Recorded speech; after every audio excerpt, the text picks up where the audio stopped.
shadow of the Erdtree explains Elden Ring, and Elden Ring explains the shadow of the Erdtree. I believe, as is typical of From Software expansions, that the point of Shadow of the Erdtree is to explicate the themes of the game it expands on. However, due to the size and scope of both the base game and the expansion, the two tend to complement and explicate each other more mutually than expansions of the past.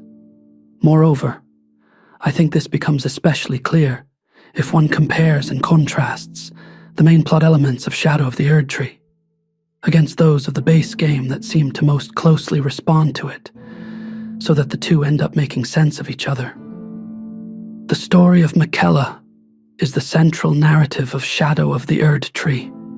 There are a number of other important subplots in addition to this, but Miquella's story is the central element, and I believe these subplots are best understood in the context of this story.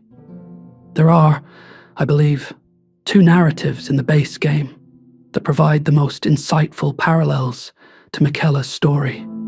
The first one is Marika's, and the second one is Ranni's. For the purpose of this video, I would like to first focus on Ranni's narrative, which I believe provides the most concrete, textual parallels to contrast with Miquella's, and once Miquella's story is set in this relief, it will become clearer what it's being said about Marika's. There is one phrase in particular that I would like to begin with when you are first entering into Ranni's service at the beginning of her quest. She has this to say: "I stole death long ago and search now for the dark path, that I might one day upend the whole of it and rid the world of all that came before." Well, has that roused thy interest? Ranni states that her aim is to upend the whole of it, which she relates to ridding the world of all that came before. This is, to my knowledge, the only instance that the phrase "the whole of it" appears in the base game. However, it appears twice in the Shadow of the Erdtree, and once in cut dialogue, which repeats almost verbatim one of the instances left in the expansion, with a few interesting additions. The first instance appears in Ymir's dialogue. He says, "I fear that you have borne witness to the whole of it, the conceits, the hypocrisy of the world built upon the Erdtree, the follies of men, their bitter suffering." This is to say, we, having come to the land of shadow and seen the hypocrisy and suffering which underlies the world built upon the Erdtree, have borne witness to the whole of it. The second instance appears in the description of Miquella's great rune. It reads, "Miquella set off for the tower enshrouded by shadow, abandoning everything, his golden flesh, his blinding strength, even his fate, all in an effort to bury the original sin, to embrace the whole of it, and be reborn as a new god." In contrast to Ranni, Miquella wanted to embrace the whole of it. He wanted to embrace the whole of it in order to bury the original sin, therefore connecting the whole of it to the character of the original sin. Moreover, as previously said, this same phrase, "to embrace the whole of it," is found in cut dialogue for Miquella, which was probably supposed to appear in a cutscene. Here is the relevant excerpt from that cut dialogue. "Beginning here, love encompasses all, aspiring lord of the old order. No living thing will be denied, no deed censured. If you have known sin, if you grieve for this world, I am ready to embrace the whole of it." Some of this dialogue is used elsewhere in the expansion, in cutscenes that were not cut, or when the player is charmed in the final encounter. But the part that is relevant to our discussion is that sin, here, is immediately associated with denial and censuring. It would seem to follow that an original sin would be an original denial or censuring that embracing the whole of it resolves, and that the whole of it stands in contrast to the parts of the whole which have been denied. I believe the original sin is an original act of dividing the whole into a part which is denied, repressed, and abandoned, and a part which is accepted and embraced. Moreover, I think my argument holds without reference to this cut dialogue, as there are many examples in the base game of Miquella's attempts to embrace elements repressed in the Golden Order, which this dialogue simply makes explicit in connection with sin. In the most general terms, it seems to me that in Elden Ring, gold or light is, among other things, symbolic of what is embraced, and shadow or darkness of what is denied, at least in the Golden Order. In Marika's village, we find the minor Erdtree incantation in an area bathed in golden light. This reads, "Secret incantation of Queen Marika, only the kindness of gold, without order." Here, gold without order is associated with kindness, the aspect that everywhere is otherwise associated with Miquella. Moreover, the Light of Miquella incantation reads, "Miquella sought to accept all that was and would be, but found one that refused to be embraced. The embrace of the Light of Miquella the Kind is the acceptance of all that was and would be." Under Marika's Golden Order, the land of shadow dominated by the Shadow Tree is separated from the lands between dominated by the Erdtree. The light of the Erdtree embraces one half of the world, while the other half is denied, abandoned, and subject to suppression. At the top of the suppressing tower in the land of shadow, there is a plaque which reads, "The very center of the lands between. All manners of death wash up here, only to be suppressed." For Miquella, to embrace the whole of it would mean letting nothing be suppressed, and therefore accepting all within the kindness of his golden light. This is the near complete opposite of Ranni's Age of Stars.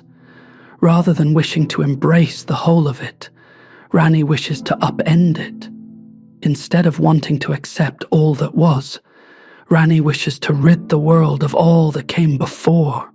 Miquella's would be an age of universalized golden light. Ranni's would be an age of universalized darkness.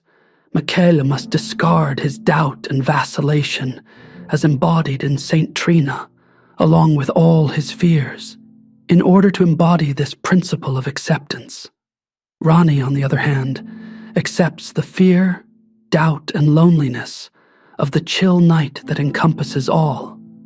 Miquella abandons his love to become the god of kindness. Ranni would have us kill Blide, and e.g. she loves them before departing into the great beyond. Thus, each age universalizes one aspect of the two halves that compose the arrangement of the world in the Golden Order. Light and darkness, I believe the original sin which Miquella is attempting to bury by embracing the whole of it, is the separation of the world into the land of shadow and the lands between, the land of the Shadow Tree and the land of the Erdtree, the land of suppression and the land of acceptance, the land of death and the land of life. I believe this separation occurred when Marika's gold was ordered by the Elden beast, and that this is the founding act of the Golden Order, contemporaneous with Marika becoming a god and a vessel of the Elden Ring. I believe that in the story trailer we see Marika raising aloft strands of pale, unordered gold, perhaps drawn from the inert meat of her people, and offering them up to the Elden beast to be ordered, and that what we see within the Gate of Divinity is the same space we see within the Erdtree, where the Elden beast resides. We are told of an affair from which gold arose in the beginning, where so too was shadow born. We know that the land of shadow is where Marika became a god, and the Erdtree was born, and that the Shadow Tree is the shadow of the Erdtree. The remembrance of the Shadow Tree avatar reads, "The Shadow Tree is the shadow of the Erdtree, born of dark notions that bear no sense of order, that twist and bend its stalk, rendering it brittle. Gold is not itself a thing of order either, as the minor Erdtree incantation suggests. The minor Erdtree incantation is made of the same pale, string-like gold that Marika holds aloft before the gate of divinity. Gold is something that became ordered, and I believe this ordering coincided with Marika becoming the vessel of the Elden Ring, which incarnates order. The Elden Star's incantation reads, "It is said that long ago, the Greater Will sent a golden star bearing a beast into the lands between, which would later become the Elden Ring. Moreover, the Elden Beast is the living incarnation of the concept of order, according to the Elden Beast's remembrance. Marika became a god by becoming the vessel of the Elden Ring, which the living incarnation of order, the Elden Beast, was. It stands to reason that Marika's gold was united with order when she became the vessel of the Elden Ring, presumably in the Gate of Divinity, where she became a god. The creation of this golden order reformed the Elden Ring without the rune of death, and separated the land of shadow from the lands between, as the place where death would be suppressed. However, this arrangement was inherently flawed. The repressed, which was not destroyed, merely sequestered, continually resurfaced, not only in the lands between generally, but also in Marika's children, in the form of Messmer's snake, the Omen curse, those who live in death, and perhaps even the gloam eye of Melina, and the deep purple of Miquella's other self, St. Trina, who, once discarded, becomes the incarnation of the death that is eternal sleep. I believe that Miquella's aspiration towards unalloyed gold is a nostalgia for the young Marika's kindness of gold without order, part of his embrace of all that was.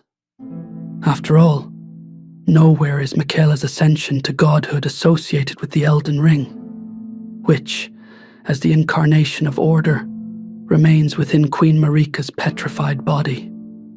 Miquella wishes to embrace the whole of it, and therefore his gold must be without the order that separates darkness from light. But this is ultimately a one-sided vision, which, in embracing all in a light without darkness, would compromise the freedom of anyone who would submit to it, at least as much as order may have compromised the kindness of gold. This is why St. Trina tells us godhood would be Miquella's prison. A caged divinity is beyond saving.